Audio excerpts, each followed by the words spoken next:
गीतों के बोल बड़े अनमोल, सुनो इनकी कहानी, जानो इनका मोल। गीतों के बोल बड़े अनमोल, गागर में भरा है सागर, किया गीतों में अध्यात्म उजागर। गीतों के बोल बड़े अनमोल। प्रणाम और प्रस्तुत है गीतों के बोल बड़े अनमोल की बढ़ती हुई श्रृंखला, जिसे आप देख रहे हैं विश्व शांति दर्शन के मंच पर। चैनल के जनक हैं, चैनल के दृष्टा हैं, विश्व शांति के उपासक, विश्वधर्मी प्रोफेसर डॉक्टर विश्वनाथ कराड़, जिन्होंने पुणे में वर्ल्ड पीस डोम बनाकर एक इतिहास रच दिया है। पिछले हफ्ते हमने मजरू सुल्तानपुरी के लिखे फिल्म 9-11 के गीत के अध्यात्म पर चर्चा शुरू की थी, जिसमें डॉक्टर सुनील देवधर और सौम्या उपाध्याय ने भाग लिया था। गीत को एपिसोड के लिए गाया था नाट्य संगीत के उपासक ज्ञानेश भंडारकर जी ने। तो आज हम उसी चर्चा को आगे बढ़ाते हैं और देखते हैं प्रोग्राम का दूसरा और अंतिम भाग। आप देख रहे हैं गीतों के बोल बड़े अनमोल। गीतों के बोल बड़े अनमोल। नमस्कार, स्वागत है आप सभी का विश्व शांति दर्शन चैनल पे। और हम आज है गीतों के बोल बड़े अनमोल पर, जहां डॉक्टर सुनील देवधर जी के साथ हम चर्चा करने वाले हैं एक नए गीत के पीछे छिपे अध्यात्म पे। नमस्ते सुनील जी। नमस्कार, आपका स्वागत है। और इनफैक्ट हमारा आज का ये प्रोग्राम सुनील जी के पुस्तक बड़े अनमोल गीतों के बोल इस पे आधारित है। प्यार एक ऐसी शक्ति है जो हर प्रॉब्लम, हर निगेटिव चीज़ पे हम काबू कर सकती है। हमारा आज का गीत प्यार की इसी भाषा को खूबसूरती से दर्शाता है। गीत है हम है राही प्यार के। ये गीत फिल्म 9-11 से है, जो 1957 में रिलीज़ हुई थी, और इसके गीतकार है मजरू सुल्तानपुरी। तो आइए सुनते हैं आज का ये गीत। दिल पे आसरा किए हम तो बस यूं ही जिए,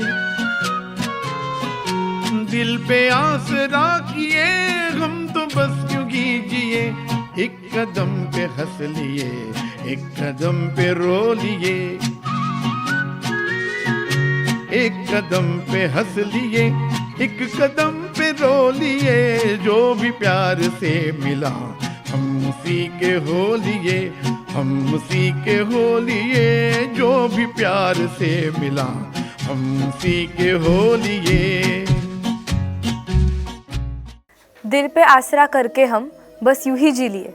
ये पंक्तियाँ आशा या फिर होप का इम्पोर्टेंस हमें बताती है जी। लेकिन in the face of problems, जब हम दुखी होते हैं, दर्द में होते हैं, तो उस वक्त दिल पे हम आसरा कैसे रखें? जब आप दुखी होते हैं, दर्द में होते हैं, तब दिल पर आसरा कैसे रखें? अगर आप दिल पर आसरा नहीं रखेंगे तो और क्या करेंगे? ये एक प्रश्न बड़ा है। इसलिए दिल पर आसरा रखना पड़ता है। और सलाह ये दी जाती है कि जैसी चले बयार पीठ तब तैसी दीजिए। और इसीलिए जब ये कहा गया है कि दिल का आसरा लिए हम तो यूं ही जिए, तो आपको जीना तो दिल के आसरे से ही है, क्योंकि अगर आप दिल के आसरे से नहीं जी सकते तो आप कैसे चल सकते हैं? प्रश्न सीधा ये है। और इसीलिए वो कहते हैं कि 2 कदम तुम संग चलो तो फिर ये जीवन चैन पाए। जब आप 2 कदम साथ किसी के चलते हो तो आपके जीवन में सुकून भी आ ही जाता है। तो वो दिल का आसरा है। तो अब हम सुनते हैं आगे की पंक्तियाँ। राह में पड़ेंगे हम कब से आपकी कसम, राह में पड़ेंगे हम कब से आपकी कसम। देखिए तो कम से कम बोलिए न बोलिए,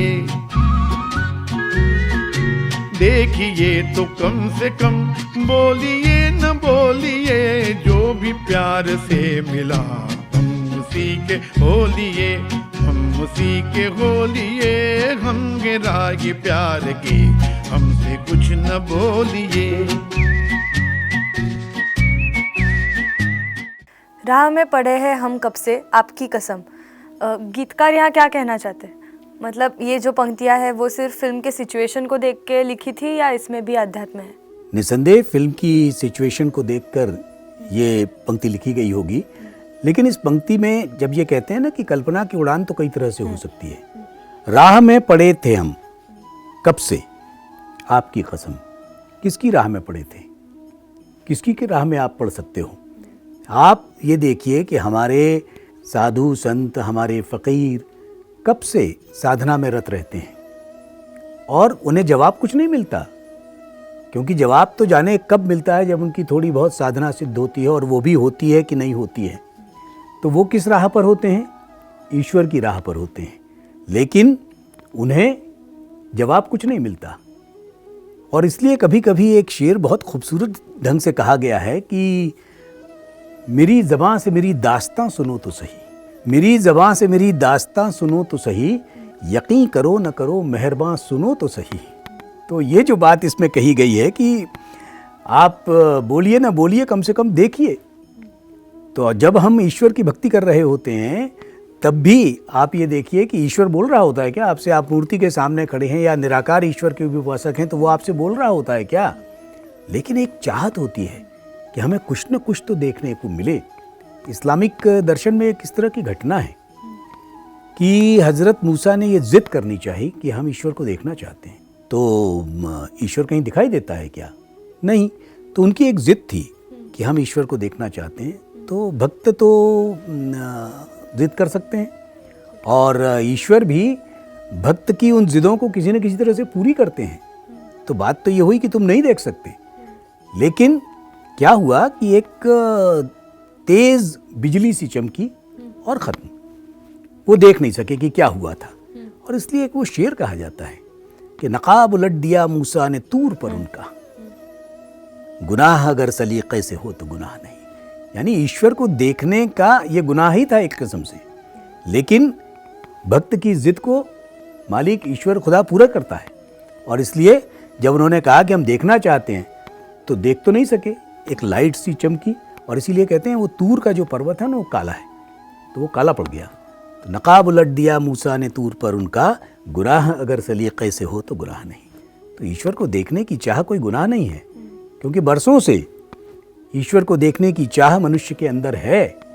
और इसलिए वो एक शेर भी है कि सदियां गुजर गई हैं कि पत्थर तराश कर, क्योंकि मूर्ति जब बनाई जाती है तो पत्थर से बनाई जाती है, मिट्टी से बनाई जाती है। सदियां गुजर गई हैं कि पत्थर तराश कर, इंसान तेरे नक्श बदन ढूंढता रहा। तो ईश्वर के जो नक्शे हैं, ईश्वर के जो पदचिन्ह हैं, ईश्वर की जो मूर्ति आकार है, उसको कब से आदमी तलाश कर रहा है। और तलाश कर रहा है तो कभी मूर्ति में देखता है, कभी किसी आकार में देखता है।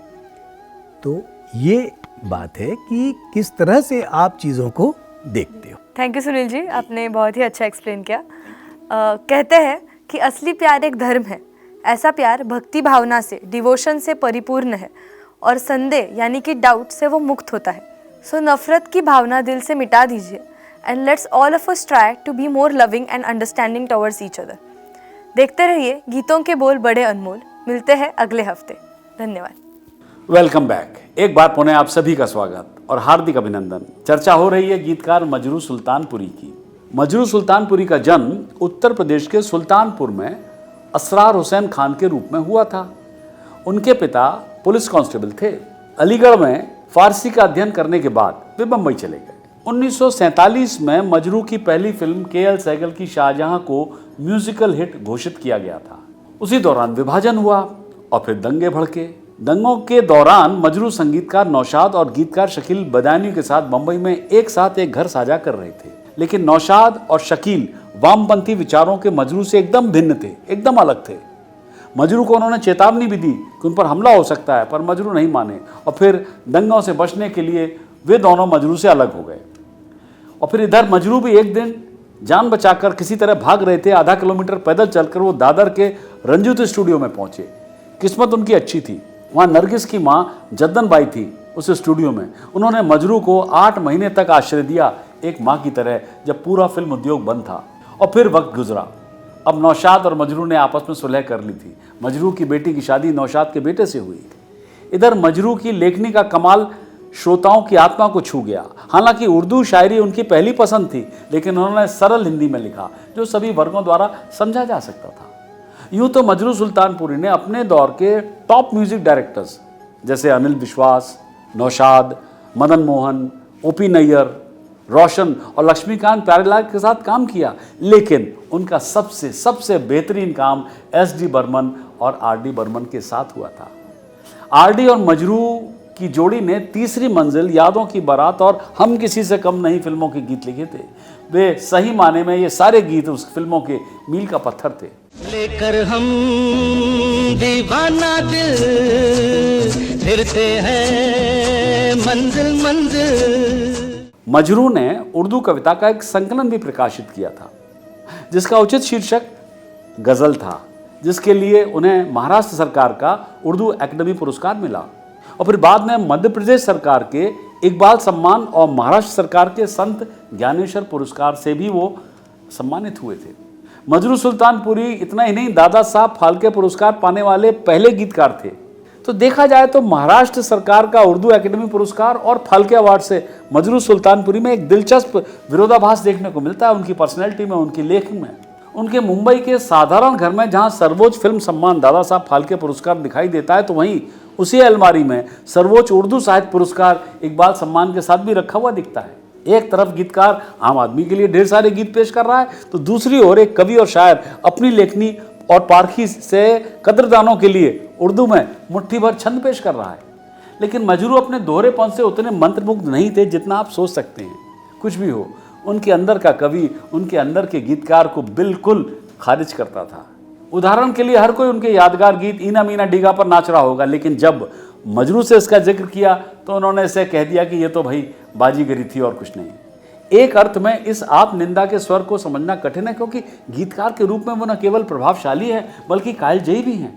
ईना मीना रिका डिका डे टाई टामनी का मागा नाका चिका पिका रोला रिका राम पम पोच। मजरू सुल्तानपुरी गीतकारों के उस समूह में आखिरी थे जिन्होंने 50 और 60 के दशक की शुरुआत में हिंदी सिनेमा पर राज किया था। साहिर लुधियानवी, शैलेंद्र और शकील बदायूनी में से वो अकेले ही थे। उन सभी को मात देकर वो जीवित रहे और अपनी मृत्यु तक वे काम करते रहे। उनका कैरियर 50 वर्षों से अधिक का था। उन्होंने 350 फिल्मों में, जिनमें से बहुत सारी सफल ब्लॉकबस्टर थे, उनके लिए लिखा। तीसरी मंजिल के 3 दशक बाद इस बेहतरीन कलाकार ने, इस गीतकार ने, इस राइटर ने हमें एक अनोखा गीत दिया जिसमें उन्होंने सभी रूढ़ियों को तोड़ा। 1996 की एक फिल्म खामोशी में जिसका एक गीत था जिसमें मजरू ने बेबाकी से पूछते हैं कि बताओ है खुदा अब मैं क्या करूं।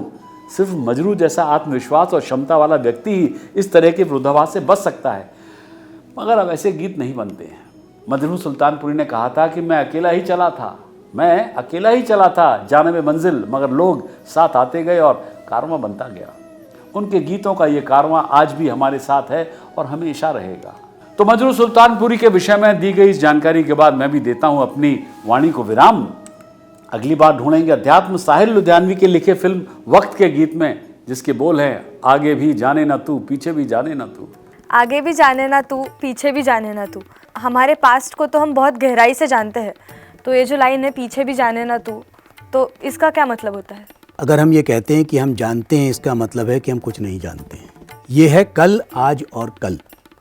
एक बीता हुआ कल, एक आने वाला कल, और उसके बीच में वो स्थिति जो वर्तमान है। कबीर कहता है ना कि पल में प्रलय होएगी बहुरी करेगा कब, यानी एक क्षण में भी प्रलय हो सकती है, उसे हम नहीं जानते। सब्सक्राइब कीजिए, साझा कीजिए और देखते रहिए विश्व शांति दर्शन। अनमोल सुनो इनकी कहानी, जन्म का मोल हमारे साथ के चलते जैसे साया है, ये तुम छुपा जीवन यही सच्चा काया है।